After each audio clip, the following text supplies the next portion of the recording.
Hello, everyone, and welcome to Where is the Line, where we explore the gray areas of life. Sabrina, how are you doing? How was your trip? Thank you, Jane. It was magical. I went through a lot of emotion. So some of you may know this, but I was going home because my grandfather passed. So I went to the funeral, but then had the chance to spend some great quality time with my grandma, which we didn't really have in the past. And then I extended my trip. So I got to see my best friend in Zurich in Switzerland. For those of you who haven't been, highly recommend. I fell in love with the city. It's beautiful. It's on the water. It's very clean. The people are super friendly, great restaurants, all of that. And then I joined my mom on a France trip. So saw the southwest side of France, never been. Also recommend. Was a little windy, but we made the most of it. I learned all about oyster farms, so that was interesting. And then I ended my trip in Paris with some solo time. And again, if you ever think about should I go somewhere solo, Paris is a great town, city. It is very friendly, very open. People are very inviting and welcoming, and I just had the best time. So yeah, I was gone for a month. I can't believe it. How have you been? I am so jealous. I mean, we just came out of a long weekend, but I wish it was a month of traveling instead. So I'm very jealous, but I had a great long weekend and I'm really looking forward to some trips. But that said, I am even more excited about our guest today. Sabrina, can you introduce us? Yes, I am so pumped. We have the wonderful Nitasha Kassam on here. She has a really interesting and inspiring background, going from working in career education and to now being in real estate and really establishing her brand. And it's just really cool to see her journey, and so blessed and honored that she could make the time for us today. So Natasha, I'd love for you to introduce yourself and just tell us a little bit more about your background and what got you into real estate. Yeah, thank you so much, Sabrina and Jane. I'm so excited to be here. This is like one of the highlights of my career, so we're just going to add it on. So I got my real estate journey. It sort of all started in 2017 professionally. That's kind of when I took the dive, went into real estate. Ultimately, it started off as sort of like a side hustle, and then ended up quitting my corporate job and doing this full time. So we're 6 years in now. So it's been really great. I have a little funny story of like how real estate really started, and that was back when I was 12 years old. I helped my parents buy their first home, and it's a story that not many people know, but that's sort of where the roots of this began, right? My parents were immigrants to the United States. They were buying their first home. We found a real estate agent who was South Asian and who spoke the language, was really important for them because at the time, a lot of it was an overwhelming process. And I was there as like a 12-year-old to, help where I can. The house we ended up buying was a house that I saw, went up to this couple who lived there and said, "Hey, I love your house." We hadn't even seen it from the inside. We were just kind of walking around the neighborhood exploring, saw this house and talked to this older couple. And they said, "Yeah, we're interested in selling." And I ended up connecting them with my parents' realtor, and we ended up buying the house. So that's really how it started. Flash forward all these years later, and now I can help make, home buying happen for everyone. I think, when it comes to buying a home, I think one thing everyone needs to kind of keep in mind is that this is going to be one of the biggest purchases of your life. There is no refund. You cannot just go back to the store and say, "Hey, I don't want it. I test drove it, for 30 days, not for me." And so I think because of that and being such a big purchase, whether you're buying it as an investment or you're buying it as your first home, you're moving out and you're renting your first apartment, wherever you are in your journey, you're downsizing, your kids are grown. It's very emotional. And so like, I like to help my clients in whatever stage they are and really keeping that in mind as I'm helping them through their sort of process, because it is going to be a very big decision wherever they are. Yeah. Yeah. Your story is also fascinating. We did not know that. So thank you for sharing. That's so cool. This is so timely because I think for Sabrina and I, a lot of our friends are kind of going through this process or just thinking about it, right? Mhm. And in our observation or through our observation, we found that, over the pandemic, a lot has changed for so many of us. Many of us have shifted from working in the office to working remotely or in hybrid type of work. And many of us get to work from wherever. Like Sabrina was just able to travel and work remotely. And so a lot of our values for what is important has drastically changed when we're looking for a home. And so we also hear these crazy stories of like the crazy real estate market and all that. But I think fundamentally what we're looking for has changed, which has this ripple effect in what we look for in our housing. So we're so excited to have you here today to share a little bit more about things to think about or how people should consider as they are exploring renting versus owning. There really isn't a perfect answer. Before we get into that, I would love to hear from the both of you on kind of your experience with renting and owning. I personally, out of college, I rented with some of my girlfriends. So I was renting with somebody else. And then I wanted to, at some point, have an experience renting by myself and living by myself. So after living with my girlfriends, I lived alone in a studio apartment, which is also renting. And then fast forward 2019, I was so fortunate to be able to purchase my own home.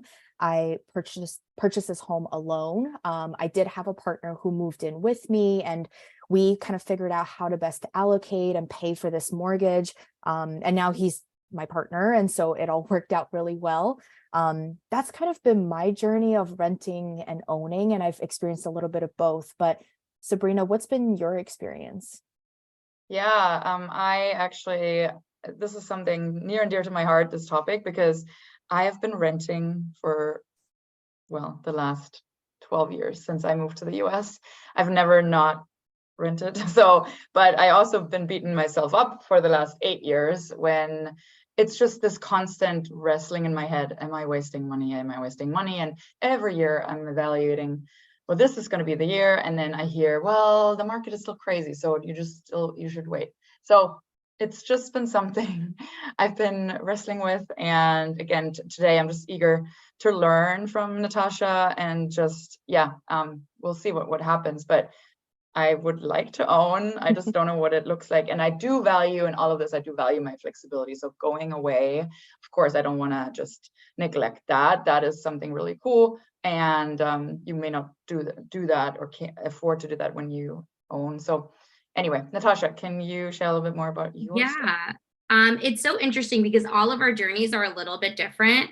But in the back of our mind, we're always thinking the same thing of when is renting okay and when is buying okay. So for me, I never rented. I during college, lived off site and whatnot, like dormitory style. But then I came back home, and I was very adamant. This is even before I was doing real estate, right? That I didn't want to pay rent. I just don't know why, but I was kind of like always in that mindset of I don't want to pay rent. I would rather buy.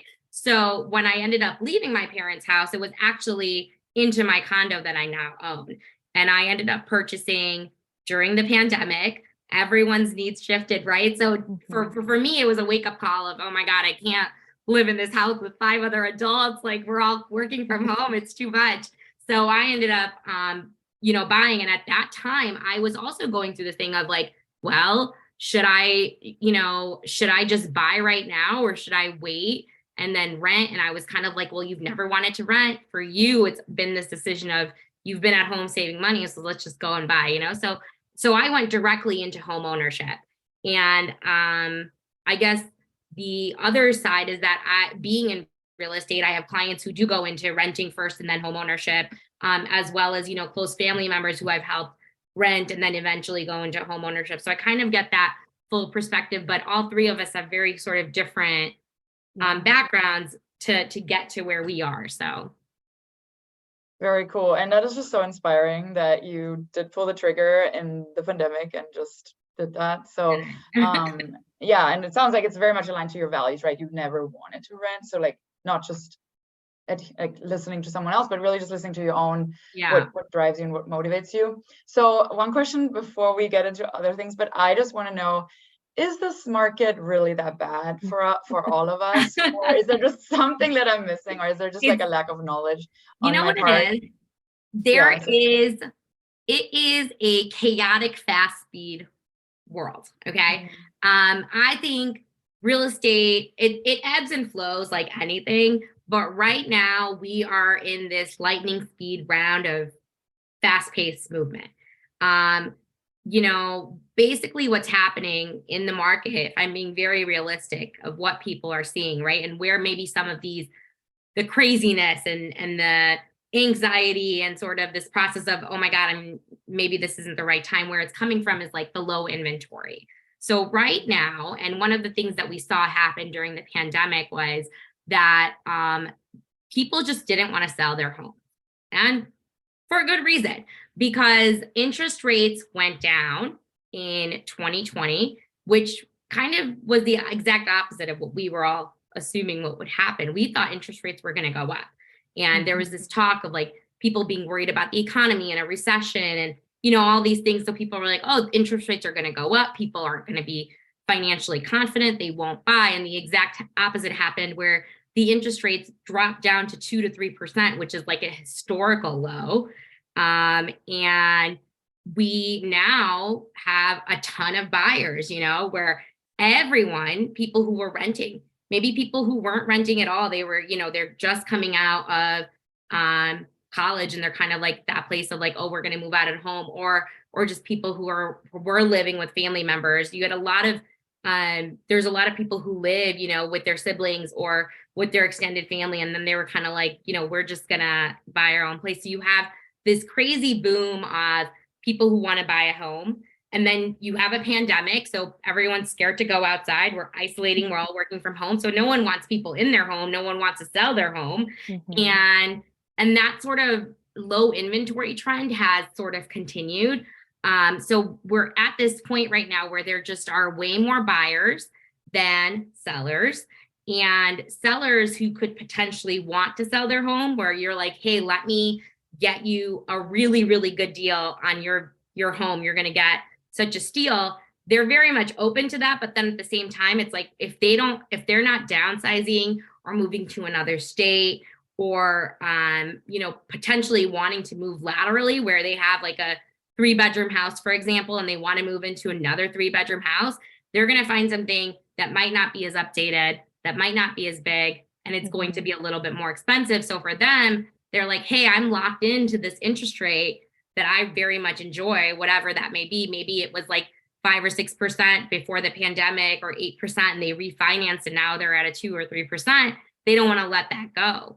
And who would, So that's kind of what we're facing. And then at the same time, rent is significantly going up everywhere across the country. In Chicago, where I'm based out of, rent has gone up about 20%. And it's a significant increase, So if you have someone, now that's not a landlord, like, for example, if you're renting, right? And I'm just going to throw out a number. Okay. Let's say your rent is like $1,500. Your landlord's not going to come up to you and say, hey, I'm raising rent to $2,000, because that's unrealistic. They're going to lose a good tenant. Most people will, raise rent anywhere from 0 to 5% annually or whatever. That 20% jump is coming when that person who's renting at $1,500 is now moving out. And so they're like, oh, we have a vacant unit. Let's reassess the value. And they can now charge $2,000. And so now someone coming in is going to be paying a lot more. And so with that, not a lot of people are moving. And even people who want to move, maybe they are moving from rental to rental. Now their rent price has gone up, right? You're getting a new apartment, or they're like renting to buy. There's a lot of people who want to do that, and they can't. And they're extending their leases month by month. They're asking for 6-month extensions because they're in this process of, oh my God, are we going to get a house? So to answer your question, Sabrina, in the longest way possible, the market is a little crazy because there's low inventory. And there's a lot of buyers. Now, that is not to say that you can't find a home, because with a little bit of work, like, you can definitely find that place. But what I will say is, like, if you are wanting to avoid that craziness, you're going to want to get ahead and just kind of get your ducks in a row. And what I mean by that is making sure you have sort of idea of like what lifestyle you want when it comes to buying versus renting, right? When you walk into your home, whether you're renting or you're owning, you want to walk in and you want to feel something. And that's sort of where I start with all my clients. What do you want to feel when you walk into your home? We all know it's a safe space, but do you like to entertain, and do you want to have a place where maybe you can have people over? Do you have a pet and maybe you need a more neighborhoody feel? Do you really want to be around all of the restaurants and the bars and public transportation so you can get easily in and out? So it's kind of like those different things that you want and the emotions you want to feel. And once you can kind of narrow down that sort of list of like, these are my must-haves. This is nice, but I could do without. And then this is something I absolutely do not want. Then you can kind of figure out, okay, is it better if I rent because I can kind of get these things right now and get what I need right now, get those needs met? Or is it like, oh, well, I can also do this and go sort of the route of buying, and it might maybe it's a 20-minute longer commute, but I'm still getting X, Y, and Z, you know? So. Oh, thank you for all of this context. I mean, that definitely makes sense, especially from the low inventory perspective. Where do you see the market headed in like 1, 5, 10 years from now? Oh God. 10 years from now, I have no idea, because the market goes up and down. Do I think we're going to have this massive crash like we did in 2008 and all these homes are going to go into foreclosure or short sales? Absolutely not. Even now, like there have been people who have been waiting, right? They were like, oh, we're not going to buy when the interest rates are 2 or 3% because the prices are a little bit higher. And we're going to wait it out until people go into short sales or people go into foreclosure. But during the pandemic, that was kind of put on hold. You weren't really allowed to do foreclosures or short sales or even evict people in some states, right? That was all kind of put on hold. They've restarted that process. But even now, you're not seeing a lot of homes that are on foreclosure or short sale. So those sort of deals that people are looking for, I don't think they're going to be coming back in the way that they did in 2010, 2011, sort of, you know, when all these people were snatching up those deals. And the reason being is because when we had that collapse in 2008, they were giving out loans to everyone that had a pulse. Oh, you want to buy a house? Let's make it happen, you know?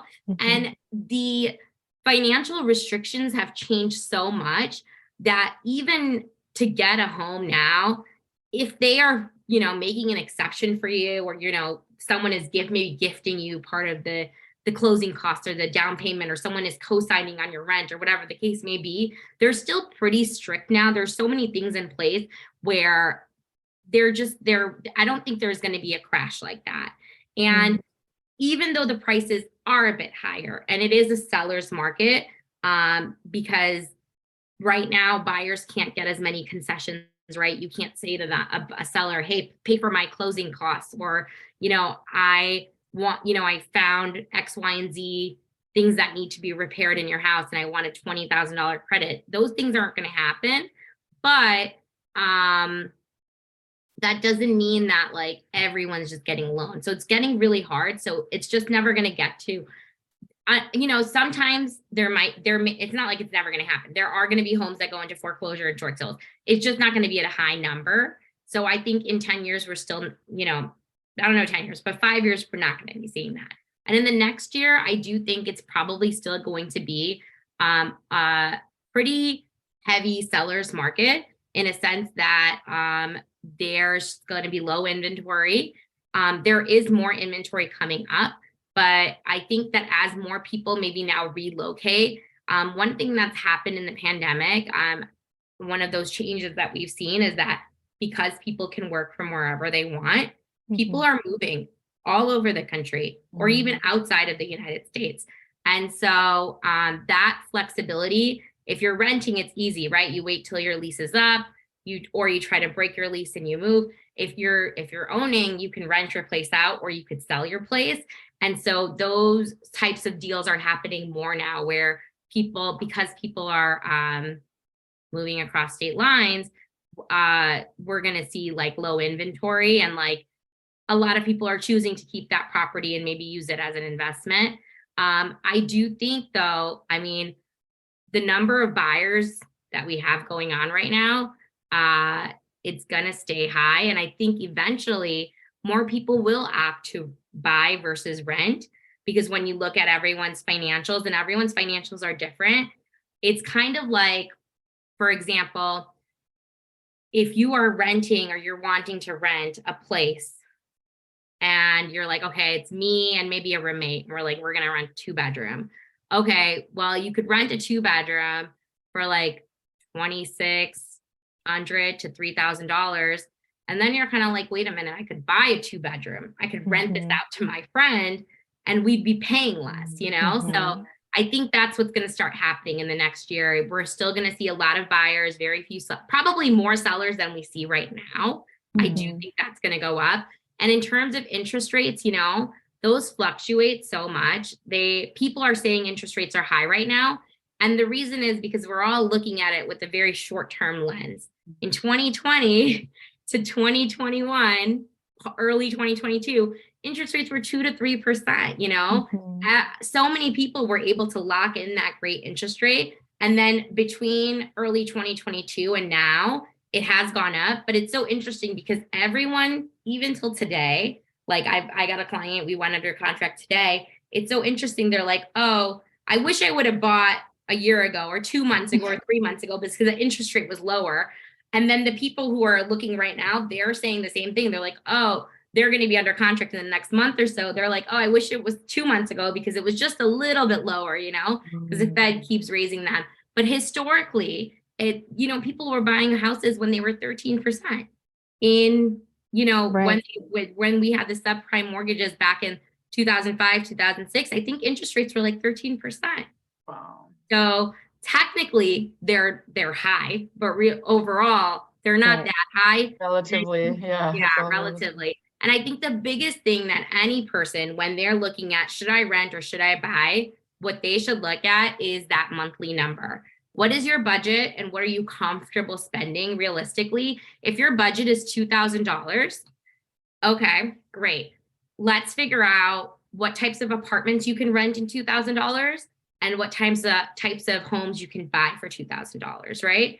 And if you're kind of like, listen, everything I want, I can potentially get renting, then maybe that's the way to go. But if you're kind of like, no, I can't get that in my monthly budget of $2,000, then maybe that's an indicator that you save a little bit and then purchase. And so that's sort of one thing that I think people can do. And the other thing is like, keep in mind that this is not going to be our forever home. All of our parents and the generation before them, when they were buying to be there for 20 years. And the average and typical home buyer now is maybe in their home for 5 to 7 years. And so it's not your forever home. And a lot of the younger buyers that we're seeing, the younger millennials, the older Gen Zers who are kind of in the workforce now and stuff, when they're going through that renting or buying process, they know that for them, it's even going to be shorter, like 3 years, you know? So you have to keep in mind it's not forever, and you have to keep that monthly number in mind, because I think realistically, that's what's going to help you decide like where you want your housing journey to go. That is so insightful. And now that you're putting things into context, it makes me realize that when I bought in 2019, like things were great. I was very lucky to have gotten that rate, because I feel like the grass is always greener, right? Like people are always going to say, oh, I wish I bought it this time. Or in our situation for renting versus owning, like Sabrina, you shared, there are pros of renting, but then there's also cons of renting. You kind of aspire to buy. For me, I was thinking about this prior to our call, and I was like, during the pandemic, I wish I didn't buy in 2019, even though I got very lucky with my rate, but I wanted to travel. I wanted to go home, see my family, like be able to do things and not be stuck in my home that I've committed to. So I feel like the grass is always greener. One thing I wanted to hear from you mentioned obviously the dollar amount, the money is probably ultimately what drives this decision. But you also mentioned there are so many other components of your lifestyle and other things that influence this decision. Can you help us understand the pros and cons of each of these options? So there's clearly, it's like a nuanced decision for owning versus renting. Can you help us kind of understand the pros of renting, cons of renting, pros of buying, and cons of buying? Yeah. So honestly, I think that there are pros and cons to both and every decision. And like you said, like the grass may seem greener, but maybe it's not, and vice versa. And people flip flop all the time. Let's start with renting, and then we'll kind of go into buying. So if you're renting, I think some of the pros of renting are you can test drive a neighborhood. And what I mean by that is a lot of times when people are renting, your lease term is 12 months, maybe 24 months if you're really trying to negotiate the rent. And I guess this could be a tip for people who are looking to rent. You can negotiate your rent. Is it always possible? No, but if you really love the apartment and there's 5 other applications in, say that you're going to throw in an extra $25 a month and see what happens. That landlord will probably pick you. Or say, hey, instead of a 12-month lease, are you open to an 18 or 24-month lease? And that will then secure them a long-term tenant, and it would also help you stand out. So that's just a tip. But back to sort of that pro, you're test driving a neighborhood. You're there for such a short amount of time, 12 to 24 months. Let's just say max, 12 months, because that's typical. After that, you can go to another neighborhood and check it out. So maybe what you thought, what you wanted in one lifestyle, you realize, hey, now I've outgrown this and I really don't want to be in this neighborhood anymore. I want to be over here. I oftentimes see people who are living maybe like in very residential neighborhoods be like, oh, I really want like a high-rise feel now. And I want to be in this building with amenities, and I want to have a pool and a gym where it's easy to access. So you can do that with renting. You can really go from maybe living in something that's like 2 or 3 stories and it's a walk up and more feels like more of a home, like you're walking into, versus like this high rise that you're walking into. You can go into different neighborhoods. The other pro to renting is that it's not your property, so you don't have to deal with the hassle that come with becoming a homeowner. And what I mean by that is like the HOA, which is a homeowners association. So if you're looking to buy a condo or a townhouse, you may have an association that comes with that. And those associations typically have costs. They take care of things like taking care of, shoveling the snow and taking care of the grass and making sure the roof's not leaking. But there is an additional cost that comes to that. You have to go to quarterly HOA meetings. You have to make sure that your building is following their budget, So there are some extra steps that you have to do that a renter, it's not my house. It is my house for a year, but it's not my property, so I don't have to deal with that. The other thing that comes with it is like property taxes. Nobody thinks about this. And depending on the state that you're in, your property tax payments vary. But I think across the board, almost all 50 states charge people a tax for the property that you own. And it's kind of like, it's like income tax because it's every year, but it's just on the property that you own. So you don't have to deal with that. It's just an extra hassle that you don't ever even think about, right? So that's a pro with renting. And then, like I said earlier, with renting, if something comes up, you can very easily try to figure out, how am I going to get out of this lease to not pay this rent anymore? Like, once the pandemic started, I'm sure a lot of people were just kind of like, okay, great, my lease term is coming to an end. I have a few months, and now I'm just going to go to Aruba and sit on the beach and work, because you can. Some of the cons to renting, I think, can be that, and I think people say this all the time, and Sabrina mentioned it earlier, am I wasting money? Because what you're doing financially is that you are paying rent to someone, and then that person is probably taking that rent and paying it to a bank and building their own equity, building their own sort of portfolio and wealth. And so I think that's probably the biggest con that can come with it. And when you look at it in a bigger picture lens, right? Like if you are paying $1,800 in rent, for example, which is, I think, the national average right now for a lot of the larger metropolitan cities. Granted, I think San Francisco and New York and stuff, other places may have it a little bit higher, but for just like looking at a flat average across the country, it's around $1,900. So if you're paying $1,800 for rent, and then you're like, wait a minute, for an extra $200, I could own this place and I could probably have a bigger place, then it could be well worth it. And then you don't feel bad about spending money on your home, right? When you're in an apartment and you're renting, if you want to paint the walls, that money is coming out of your own pocket, just like it would if you were renting or if you were owning. But now your landlord's going to say to you, hey, I don't like this color. You need to put it back to the way it was. Right. Or if you do some sort of damage, like maybe you get a brand new puppy and you're potty training and maybe the hardwood floor gets a little damaged and you've done everything you can to, fix this, you now then will have to pay that landlord to get this fixed. They might charge you some sort of fee versus if you're owning, it's like, hey, it's my floor. I'm okay with it for now. And in the next 6 months, a year, or 5 years, whenever I decide I'm going to fix the floors, and at least it's going to be an investment in my property. So that's sort of the con of renting, of like any sort of upgrade you're going to do to that apartment, it's going to go away. And then the other thing being like the money that you're putting in, you're potentially putting into someone else's wealth portfolio versus your own. But when it comes to owning, like the pros are, you're building, the biggest financial pro is you're building your own wealth equity, right? And I think a lot of people, when you think about that, you're like, yeah, what is equity? What does that even, sort of mean? And when you look at owning, what that means is like, you are putting money into this asset that you own. And yes, you don't own it 100% if you have a mortgage, right? If you haven't bought flat with cash, you only own maybe 5%, 10%, whatever, however much you've invested in it.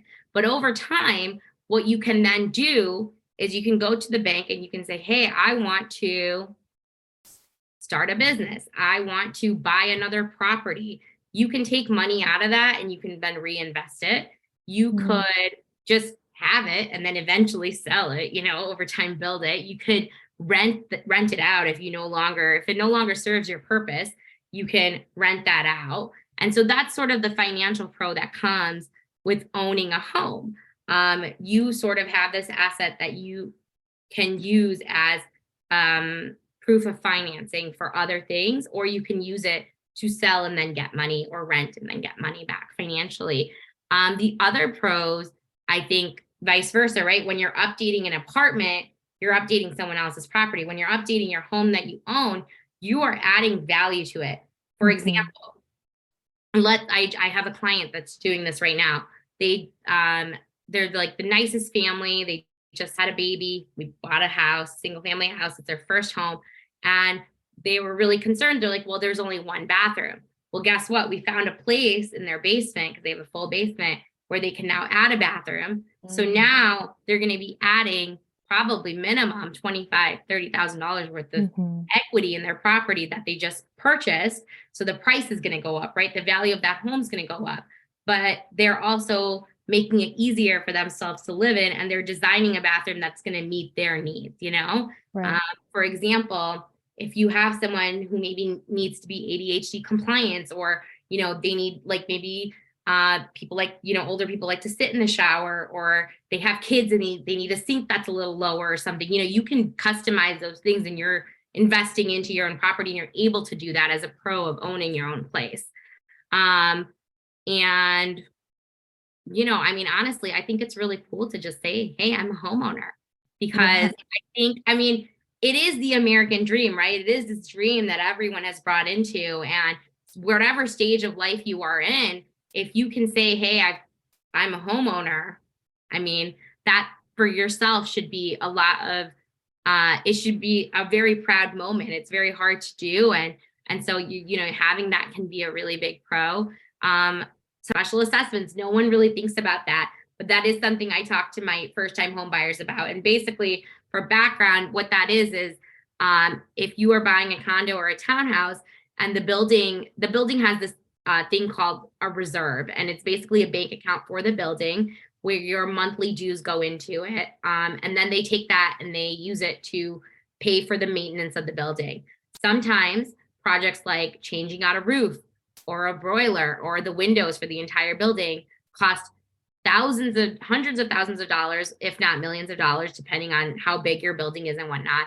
And so what they will do is they will tell the condo owners, hey, you have to pay X, Y, and Z dollars. And it could be like $5,000 for the year, or for everything, or it could be like $27,000. And so you're responsible for that as a homeowner. So those are some extra costs that come in. Oh, wow. I've been taking so many notes, by the way. I'm going through all the motions. like when you were talking about helping someone else build equity by me throwing money out the window, like I was like cringing, like why am I doing this? And then to now hearing the end of the cons of owning. So and that's I think a good reminder for audience as we talk about renting versus owning, where's the line? Like there's no right or wrong. It's just like where are you in your life, right? And what feels right for you. So you've just been so incredible in helping distill that down. So thank you. So after talking about the pros and cons, helping our audience, guide our audience a little bit more in terms of the questions that everyone should ask themselves, Nitasha, for such a big decision. So beyond just the finances and the interest rates, like, are there any personal things that you've worked on with your clients that they should think about, like lifestyle decisions, family, etc.? That would be, I think, really helpful. Yeah, absolutely. So I think some of the things that people kind of just, I think they think about, but maybe need to think about more, right? Or I always advise my clients to think about is one is a really big lifestyle question. Do you have pets or do you plan on ever maybe getting a pet? Because there's a lot of places where you can buy and you're like, yes, I'm a homeowner, but they will not allow pets. And so then if you have a family member that you can't bring with you, you're kind of like going to be stuck with a place that you can't move into. And so like figuring out what type of environment you want to be in. Is it a building that allows pets? Is it a building that doesn't allow pets, or a house, or whatever it is, The other thing I think, and these are very basic things, right? But people just kind of like often don't think about, are you a big cooker? If you cook a lot, then you're going to want a place with a dishwasher. Do you drive or do you take public transportation? Because that's going to really deter and determine what part of the city or suburbs you're going to live in. Is it close to the metro? Is it close to the L? Do you need parking? Everybody does laundry. Are you okay going up and down the elevator to go do laundry, or do you want something in your home? So like your lifestyle and what you want, whether you're renting or you're owning, I think these are very important questions, because I get a lot of people who say, you know what, if I'm renting right now and the laundry's in the building, I'm okay with it. But when I'm looking to buy, I definitely want something where it's in my house, or vice versa. Or you have someone that's kind of like, absolutely not. I have a car, and so I need a garage. I do not want outdoor parking. So if you are like, hey, I want to rent with the indoor parking lot, then we're kind of looking at something else. If you want to buy with the parking lot, then we're looking at something else. And something interesting that not a lot of people think about or even know about, and this varies state to state, but in the city of Chicago, if you want a parking spot and you're looking to buy, you're going to buy that parking spot. And parking can cost anywhere from $10,000, $15,000 to $60,000. Like if you're buying a parking spot in the new condo building in the Chicago Tribune, minimum $60,000 for your car to have a place. So those are things you have to think about, Yeah, that's so helpful. Jane, I'm curious from your side, how do these questions resonate, or what was your thought process? I think honestly, one thing you mentioned earlier is that a lot of buyers nowadays are buying not their forever home, like coming in with the expectation that is not their forever home. And I think that was very much the case for me. I think and the other component about like the American dream, like a lot of this stuff was the reason why I bought. Like I, as an immigrant myself with my family, like we value having a home so much. I can only speak for my family. I know, like, I think it's big in like Asian culture, and having a home is so important. And so for me, it was buying this home, of course, is for me, but it was also partially so that my family feels like I have a home and I have the stability and that I'm building equity for myself. So a lot of the things that you guys were talking about previously really resonated with me. I think now I'm starting to think about like, what do I need in this phase of my life, right? Like now I have a partner. We're thinking about one day maybe having a family. We're both primarily working from home, and things have really shifted even compared to 2019 when I purchased. And so now we're starting to think about what's next for us, and what do we want to do with our current home? Do we want to rent it? Do we want to maybe buy a bigger space? The whole outdoor space thing, we don't have an outdoor space at the moment. And so that's probably number 1 or 2 in the new home that we are looking in. So yeah, like that's a lot of the things that we just talked about really resonated with my previous purchasing decision, but also heavily is involved in my current kind of thought process. But yeah, Sabrina, what about you? Like, what are some of your initial thoughts? Yeah, I am still very much in between. Just, I think I need to let all the pros and cons and really digest them first. But yeah, I think all my life I've just been very fearful of buying and thinking, wow, the idea of being stuck somewhere and not having the freedom. I think that for me, that's like my biggest issue. And then just having to take care of the home. Like, what if I don't want to be here anymore in the city? Like, what if I want to get up and move? So, but maybe that's my answer, right? Maybe buying is not for me, even though I find it incredibly inspiring. It's so badass that we have like Nitasha, yourself, and then my friends, Shalisa, like some of my other friends, just single women buying a home. So cool. But I want to make sure that I make decisions based on my values. And if I value flexibility and freedom, that I need to listen to that and not just do it because I think society or someone thinks I should do it or something like that. But can I add to that a little bit, Sabrina? Yeah. I think that there is this myth that when you become a homeowner, you become stuck and you lose this flexibility. And I can tell you firsthand that that is definitely not the case. Yes, you're stuck in a sense of you have a mortgage. Think of your mortgage like your rent. You're going to pay rent regardless, right? So you have this mortgage, you have this monthly payment for housing costs, regardless of if you're owning or buying. But what I will say, and maybe this goes back to the pros question, is that you're not necessarily stuck because there are ways out of it. Like for me, when I was buying my condo, right, I was very adamant that I didn't want to rent. But one of the things I did know was that this wasn't going to be my forever condo. I'm a single woman. I don't want to be in Chicago forever because I hate these winters. So I was like, well, what can I do? What's the solution here? And so one of the things that I found that helped me, and I think helped some of my clients, is finding a place that is investor friendly. And what I mean by that is I know that I'm not going to be here forever. So the place that I ended up buying, I very much looked at it as an investment where while I'm paying a mortgage and paying the cost, I'm looking at myself as a renter.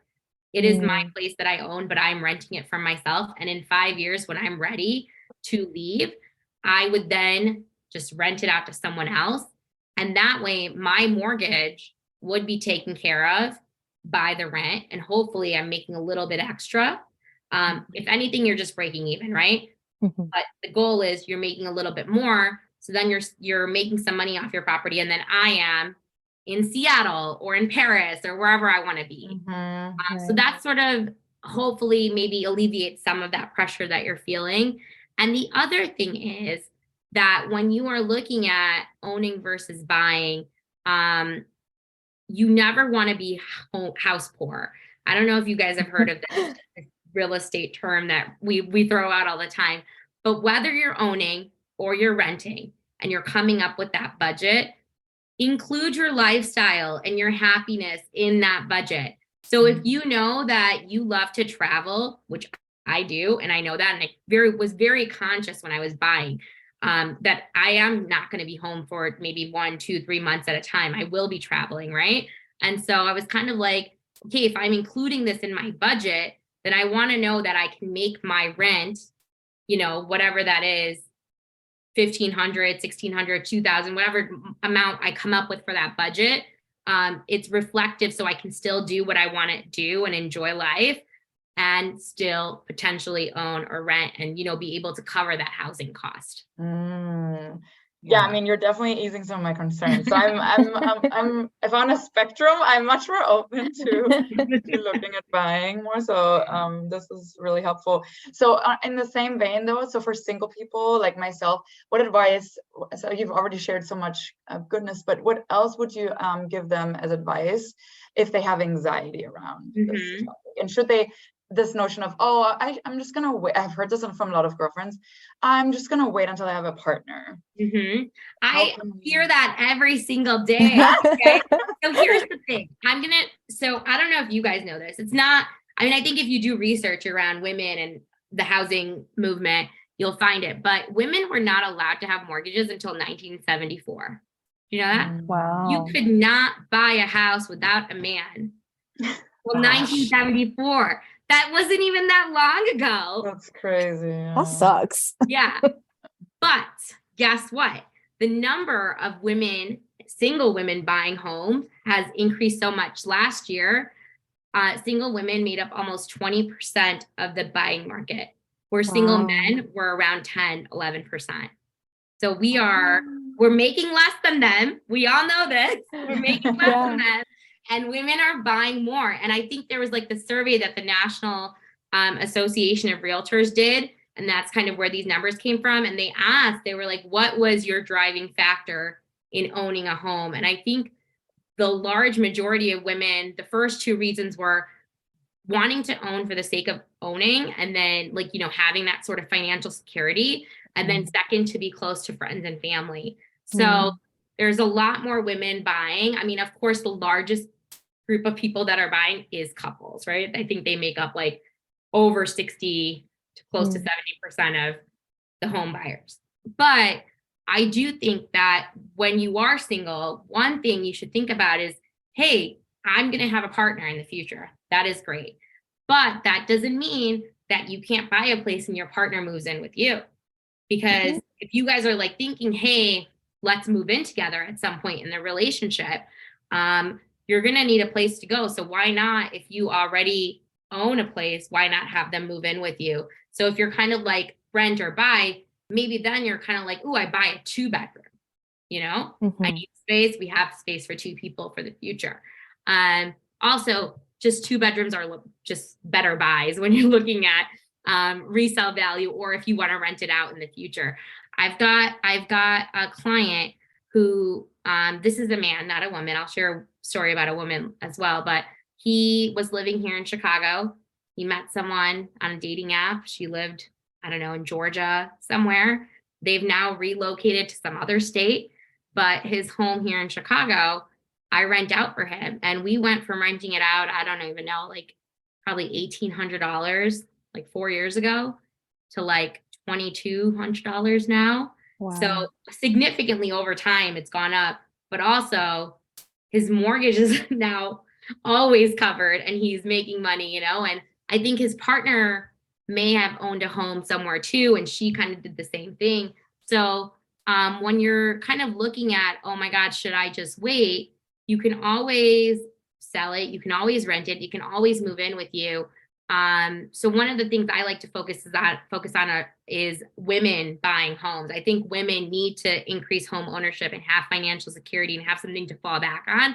And so what I've noticed that now a lot of the single women who I've helped buy homes, they've either had their partners move in now, or they are looking into renting and then moving elsewhere with their partner and buying a brand new place, So it's very interesting, but they're not letting that home pretty much like go away. It's still in their sort of back pocket for them to have to fall back on. And I think that's kind of important. You never know where life takes you. And ultimately, this could be a really good retirement fund for you.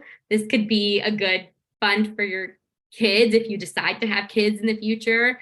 This could help pay for a wedding or a new home, like that dream home that you want to build. Maybe there's so many things you can do with that first investment. And so I think a lot of that's sort of what I tell people who are single, like, hey, this can be just a quick way for you to make a lot of money over time that you can then utilize later. I think that's super smart. And I remember when I first bought alone, I had a partner move in with me, which I think helped create a sense of security. But it was very scary. But I was also like, I'm not going to wait for a man for me to build my wealth, right? Like, I got to take care of myself. So I think for anybody out there who's a little nervous, don't wait for people to, take care of your own wealth and your own future. It's always a good investment. And if you do have somebody move in with you, at least from my experience, just make sure you like effectively communicate the expectation. And a lot of times I know money is always like difficult to talk about in a relationship, but it is really important to set that expectation with your partner so you both know how you're paying for this mortgage and have that expectation set ahead. But I think you're exactly right. Like there's always flexibility. Even if you own a home, you can always sell it down the line or rent it and find a new place with your partner. So really appreciate you sharing that. You mentioned a little bit more about investments. So I wanted to learn a bit more there. Like you said, a lot of people purchase with the expectation that they will rent it to somebody. I know a lot of people do Airbnbs now. What are some considerations for people who maybe want to purchase, maybe start off as a primary home, but then eventually think of it as an investment? Yeah. I think that's a great question. So what I'm going to start by doing is there's different sorts of homes you can buy, right? You can buy a condo, you can buy a townhouse, you can buy a single family home. And each one you are able to rent or turn into an Airbnb, say, but they come with their own sort of nuances and restrictions. With Airbnb in the city of Chicago and in a lot of major cities now, aside from Nashville, I think Nashville is very Airbnb friendly. But if you're looking at like Chicago, San Francisco, New York City, I think a lot of Atlanta, but not some of these larger cities, there are restrictions that have come into place with Airbnb because banks are no longer allowing people to just buy a home and rent it out to anybody willy-nilly. It's becoming some sort of like insurance liability for other owners in the building. And so Airbnb restrictions are super tight. So if you are thinking, hey, I want to buy something and I want to make it like a themed Airbnb of some sort, or I really want to have constant flow, then you're going to want to make sure you are looking probably in the suburbs or closer to some sort of stadium, like Allstate or, like a baseball field, football stadium, because those seasonal events will bring you not only sports fans, but concerts and things like that. So you will get that Airbnb flow. And also the suburbs will have less like crazy less restrictions. Yeah. So you'll be able to do a little bit more, at least in sort of like the Chicago and Chicagoland suburbs and whatnot. If you are thinking, okay, primarily as an investment, then my first advice to anybody who's going to do, is going to buy something as an investment, whether they're living in it in the beginning and then investing it out or later, is making sure that one, there are no rental restrictions or very little rental restrictions. So when you are looking to buy, talk to your realtor and let them know, hey, I want to make sure that I can rent this place out in the future. Even if you don't know that you will, make sure. And most buildings will have some sort of cap, like a 30% cap or something where you can only have so many units rented. But then you know that you can always get onto a wait list and you can rent your place out. And that's always going to help you. There's going to be buildings that have no cap. They're 100% investment friendly. With those buildings, it's going to be harder for you to get a loan. So you'll probably have to put down more cash just because as a bank, they're looking at it as a riskier investment. When you have a building full of renters, again, they're there for 12 months, so they don't really care what happens to the building, And so building maintenance really needs to be on top of that. And a lot of times they aren't. And so a bank will come in and say, hey, this building is just too risky for us. Whereas if it has a 30% cap, 70% are still homeowners. They really care about what's happening in this building. And so the building is going to be well maintained. And so you want to see what those restrictions are and where is the wiggle room for you to buy something. So you always want to check and make sure that you are allowed to rent. But when it comes to sort of like what to buy, I would say 2 bedrooms are always better than 1 bedroom because easier to rent out. Whether you're renting out to a single individual, maybe they want an office or a gym, a home gym or a studio or something. They're having someone move in. They can have kids, they can have roommates, whatever, family guests, whatever. 2 bedrooms are always better than 1. And I would say buy in a neighborhood that you would want to live in, and if it's a neighborhood that's up and coming, then take a look and see what developments are coming in. I don't know if you guys have seen this TikTok. There's this TikTok going around from this finance guru, and she's just talking about how Starbucks does so much research about where they're going to open up their next location. So if there's Starbucks close to you, you know that that's a place to invest because they've done the Yep. research for you. That's I brilliant. saw that. It was crazy. And it makes so much sense because they have so much more data than Yeah. any individual buyer. Yeah. And so if you rely on the patterns that they are following, it usually means something is Yeah. happening in that neighborhood. Exactly. Yeah. So I would say that I thought it was a great tip. I was like, I didn't even think of that, you know, and it's so funny because as realtors, when people come to see a property I'm selling or I'm taking my clients to somewhere, I'll be like, oh, are you familiar with the area? There's a Starbucks here. There's a Target here. There's this, there's that. You name the things because you want people to know that life is convenient. So if that research is done for you, see what developments are coming into the neighborhood or see what big things might potentially be opening up. For example, in the Chicagoland area, Soldier Field is going to be moving, right? That's where the Bears play. They're going from the city to the suburbs. And what are people asking me? Should we invest in Arlington Heights? And my response is absolutely go, because the property value there is going to go up so quickly once the stadium starts being built. And then you're going to have people coming in for those Airbnbs or for those rental places where it's like, hey, I'm going to buy this and I'm just going to rent it out.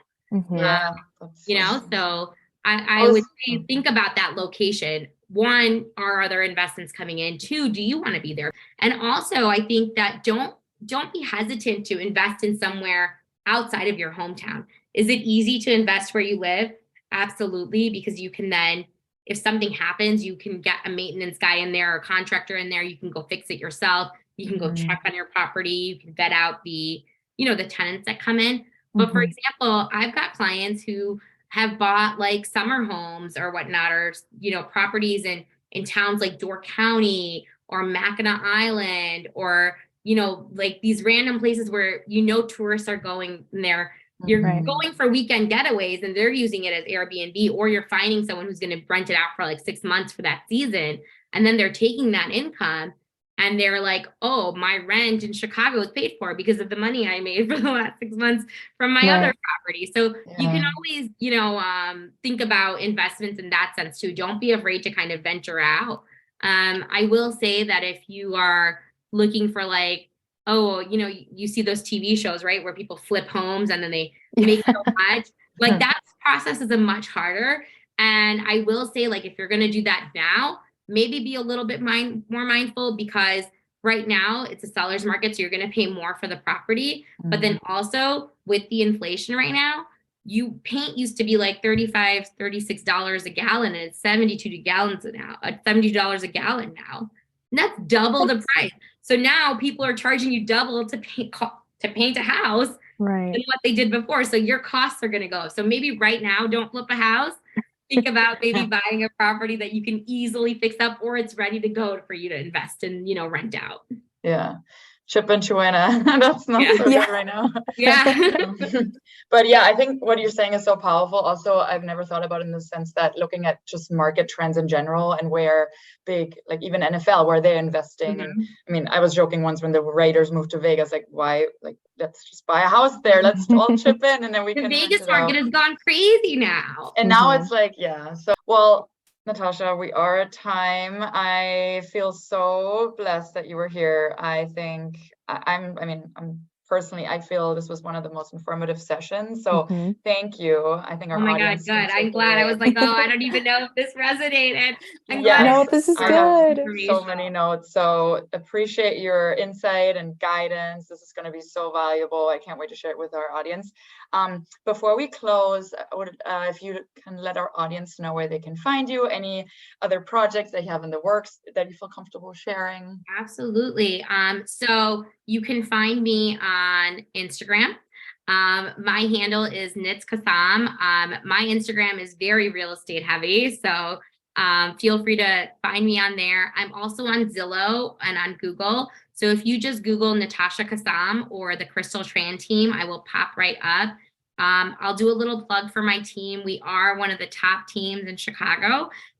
We started in 2017 with my partner, Crystal Tran, and now her, I, and then another partner of ours, Salma Torres, we've grown to about 11 people.